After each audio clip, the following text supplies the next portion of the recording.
Hello, my name is Will Hackel. I was born and raised in San Francisco, California for the past 18 years. It's such a diverse and vibrant city filled with over 800,000 people. I find myself being a senior at Stewart Hall High School, located on the corner of Pine and Octavia. Although Stewart Hall was only opened in the year 2000, the story of its establishment really dates back 200 years before to Amiens, France, where 21-year-old St. Madeleine Sophie Barat founded the Society of the Sacred Heart with the intention to educate young women around the world. As the society grew, one woman by the name of Rose Philippine Duchesne brought the Society of the Sacred Heart to America and established a school in St. Charles, Missouri in 1818. Now, 215 years after its birth, there are over 150 schools a part of the Society of the Sacred Heart that span out across 30 different countries. 22 of these schools can be found in the United States, and of these 22, Stewart Hall happens to be the very first all-boys high school within the network, an accolade which adds a level of irony, as the society was originally meant to teach young women. However, this unique and unfamiliar approach does not create any form of disconnection among our school and others in the society. Rooted to the main beliefs and envisionment among Sacred Heart schools are the 5 goals and criteria. These goals instill a sense of purpose and direction for all students across the globe. One of the goals I've had a strong experience with is Goal 2, which states, "Schools of the Sacred Heart commit themselves to educate to a deep respect for intellectual values. The faculty utilizes a variety of teaching and learning strategies that recognizes the individual needs of the students." When applying to Stewart Hall High School, I was not aware of the 5 goals and criteria, and the Society's intentions to teach young women. I believe that an all-boys high school would hinder my ability to mainly socialize and comprehend the role of women in the world. This concern was supported by countless ads and media outlets that utilize sex and appeal to sell their own products. Being a teenage boy and constantly surrounded by attempts to objectify women, I began to create a list with a couple other boys in my class that contained girls we found physically attractive.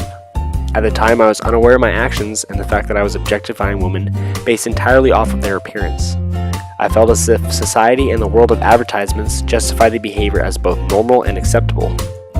However, being a first-year teacher my freshman year, Mr. Helms recognized the similar mindset my classmates and I carried, and worked to educate us on the dangers of objectifying women.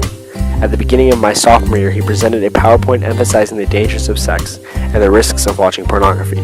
His approach and basis for debates focused around the idea that all humans, regardless of sex or age, deserve recognition based off their character and not their appearances.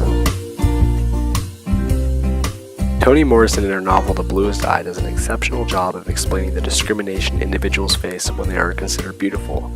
As an 11-year-old black girl in Lorain, Ohio, and the protagonist of the story, Bacola Breedlove constantly faces issues including racial discrimination in public and her own father sexually assaulting her. For Bacola, the belief in finding serenity is found in a pair of blue eyes she continues to pray for, as they represent all that is physically beautiful. The narrator of this story writes, "Here was a little black girl asking for beauty, a little black girl who wanted to rise up out of the pit of her blackness and see the world with blue eyes." Throughout the story, Bacola is constantly objectified and judged for her physical appearance. Her age, sex, and race are all out of her control, but are still attributes for which she is discriminated for. William J. Byron discusses the basic forms of discrimination in his article The 10 Building Blocks of Social Catholic Teaching. In his article, Byron explains that all humans have the right to participation and respect, from the very moment that they are conceived to the moment they die. This is in fact a natural right. He explains in the principle of human dignity, every person regardless of race, sex, age, national origin, religion, sexual orientation, employment or economic status, health, intelligence, achievement, or any other differentiating characteristic is worthy of respect. Byron attempts to explain that any human is deserving of dignity and should not be discriminated based off their appearance or any other unalterable attributes.